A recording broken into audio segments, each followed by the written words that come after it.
অনেক দিন আগের কথা। কোনো এক জঙ্গলে বাস করত এক সুন্দর পাখি। সে ছিল খুবই বোকা ও সহজ সরল।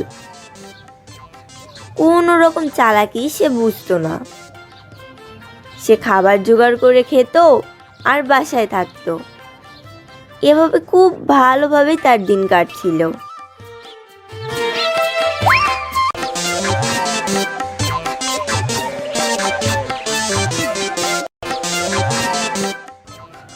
একদিন সে 2টি ডিম পাড়ল।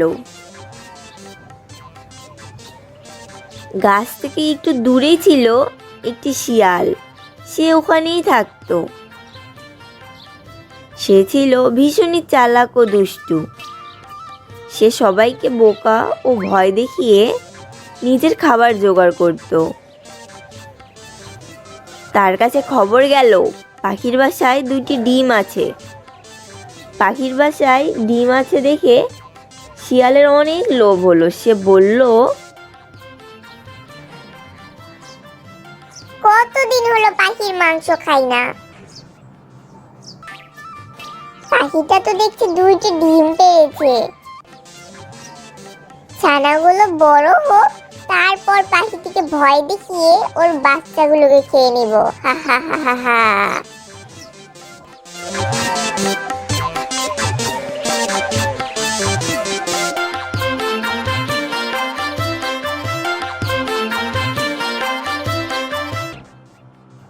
এক মাস পর পাখির ডিমগুলো ফুটে বাচ্চা হলো।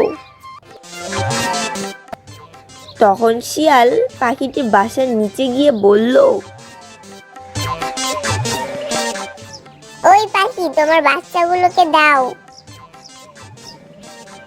তুমি কি পাগল হয়ে গেছো? আমি আমার ছানাকে তোমার কাছে কেন দিব? আমি দিতে পারবো না।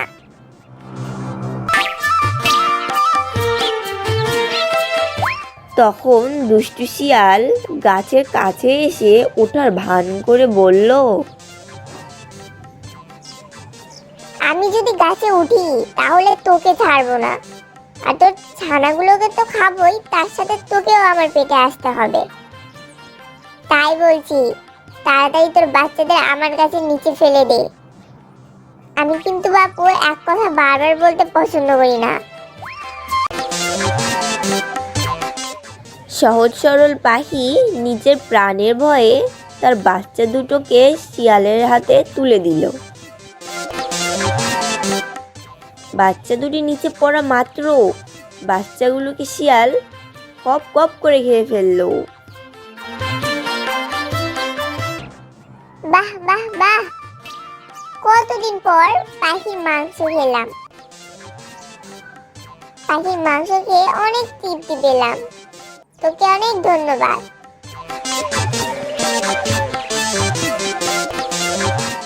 এই বলে শিয়াল সেখান থেকে চলে গেল।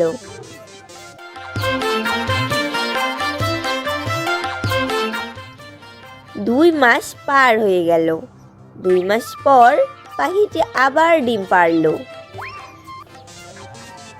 ডিমগুলো থেকে ছানাও হলো। ডিম ফুটে তো ছানা হলো। এবার এদের কি যে করি?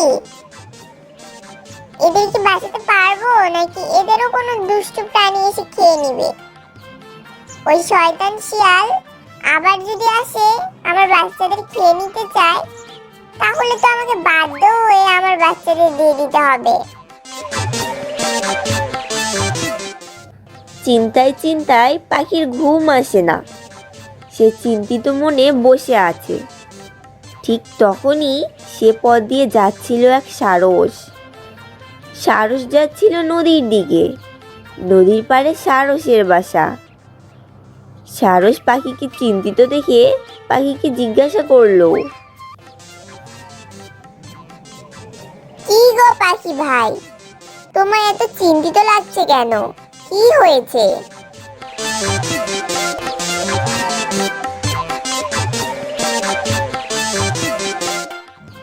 তোমাকে বলে আর কি হবে? আরে বলেই দেখো, যদি কোনো উপকার করতে পারি। নির্দ্বিধায় কথা খুলে বলো, কোনো সমস্যা হয়েছে কি?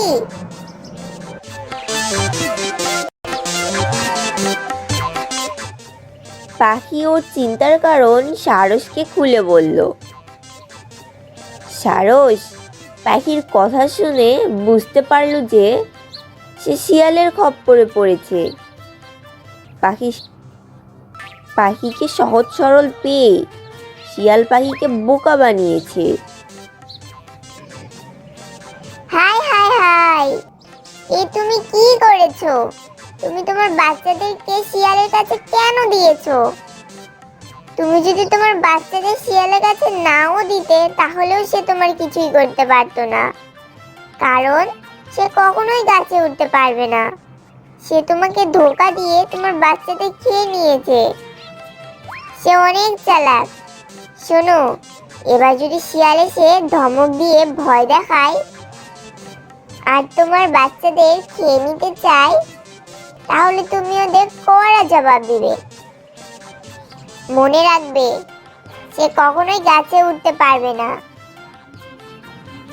আর তোমার কোনো ক্ষতিও করতে পারবে না। সে এসে তোমাকে অনেক ভয় দেখাবে, তোমার বাচ্চাদের খেয়ে নিতে চাইবে, কিন্তু তুমি আমার কথা মনে রাখবে, তাকে আর ভয় পাবে না। তাহলে আমি এখন যাই পাখি ভাই।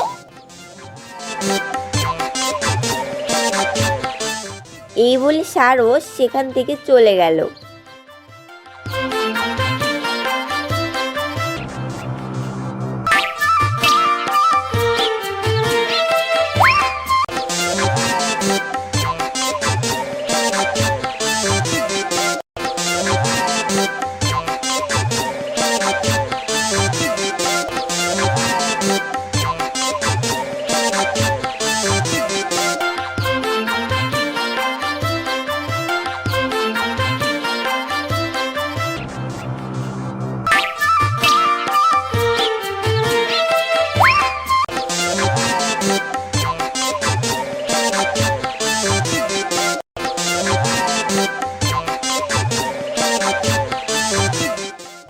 পরের দিন সকালে শিয়াল এসে হাজির হলো।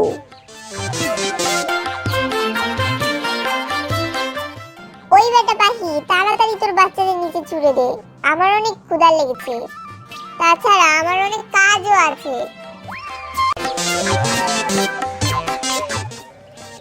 শিয়ালের এমন কথা শুনে পাখি সারসে শিখিয়ে দেওয়া কথাগুলো তুতা পাখির মতো বলতে লাগলো।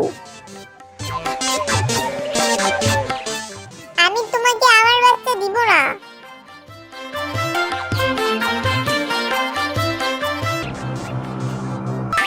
শিয়াল ভেবেছিল এবার আর তাকে বেশি কিছুই করতে হবে না। শিয়াল রেগে গিয়ে বলল,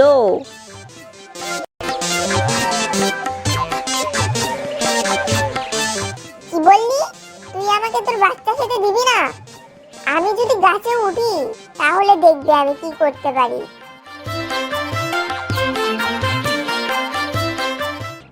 আমি জানি তুমি গাছে উঠতে পারো না, পারলে ওঠো দেখি। দুষ্টু শিয়াল দেখল অবস্থা ভালো না। সে মনে মনে বলল, পাখি তো চালাক ছিল না, নিশ্চয়ই এই বোকাকে কেউ শিখিয়ে দিয়েছে।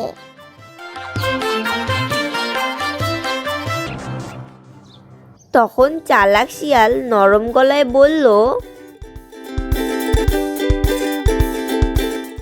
কবুতর, তোমাকে এসব কে শিখিয়ে দিয়েছে?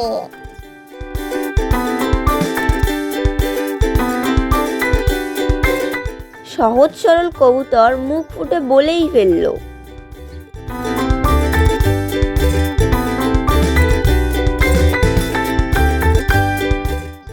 আমাকে এগুলো সারস শিখিয়ে দিয়েছে। ও তাই? তুমি কি জানো সারসের বাসা কোথায়? সে কোথায় থাকে? সারস নদীর পাড়ে থাকে।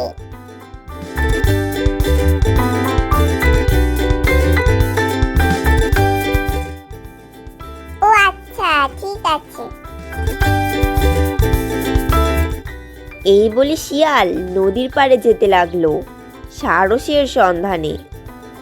পথে চলতে চলতে শিয়াল বলল,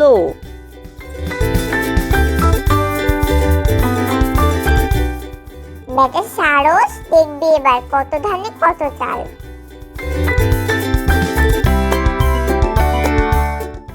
শিয়াল দেখলো নদীর ধারে সারস দাঁড়িয়ে আছে। শিয়াল সারসের কাছে গিয়ে সারসকে বলল,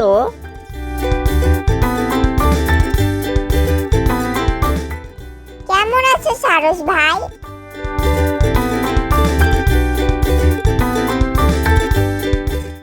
এই তো আছি। ইদানিং তেমন মাছ টাছ পাচ্ছি না, তাও ভালোই দিন কাটছে।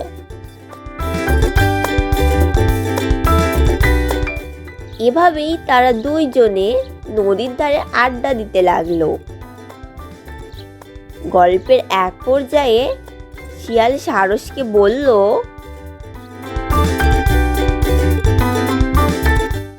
সারস ভাই, তোমাকে কিছু বলবো, কিছু মনে করো না। হ্যাঁ,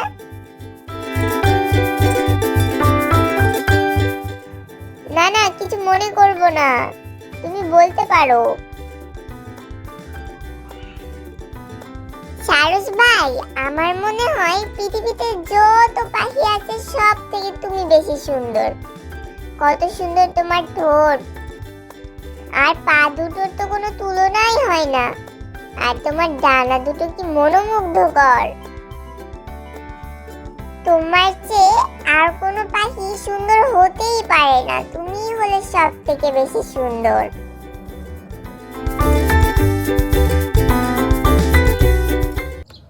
সারস শিয়ালের প্রশংসার কারণ বুঝতে পারল না। সে শিয়ালের মিথ্যা প্রশংসায় ভীষণই খুশি হলো। তখন সারস বলল,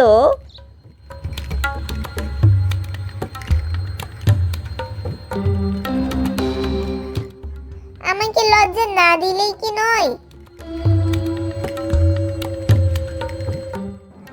সত্যি বলছি সারস ভাই, সত্যি তুমি অপরূপ।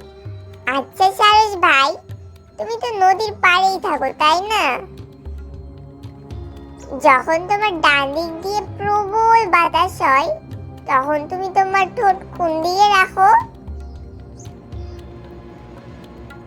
যখন বাতাস ডান দিক দিয়ে আসে, তখন আমি আমার ঠোঁট বাম দিকে রাখি। আর যখন বাম দিক দিয়ে প্রবল বাতাস হয়, তখন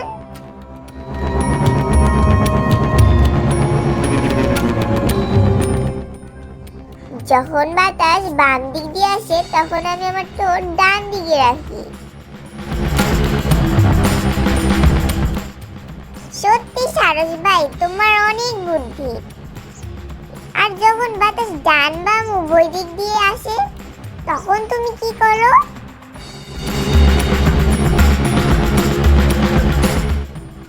এমন হলে আমি আমার মুখ ডানার নিচে লুকিয়ে রাখি, তখন বাতাস আমার মুখে লাগছে বলে মনেই হয় না। এটা কিভাবে সম্ভব? মনে হয় তুমি আমার সাথে মজা করছো। প্রচন্ড বাতাসে এমনটা করা সম্ভব বলে আমার মনেই হয় না।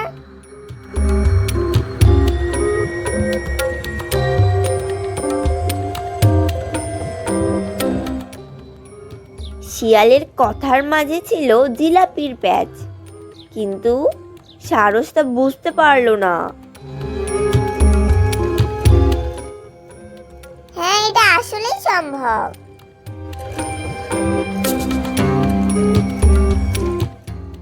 কি আজব ব্যাপার! এটা যদি সত্যি সম্ভব হয়, তাহলে তুমি করে দেখাও তো। অবশ্যই, তুমি এটা দেখেই যাও।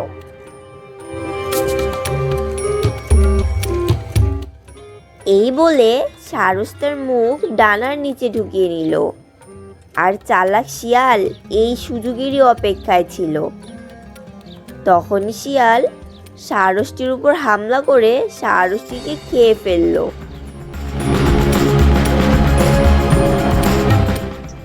হে সারস, তুমি পাখিকে আমার হাত থেকে বাঁচার উপায় শিখিয়েছো।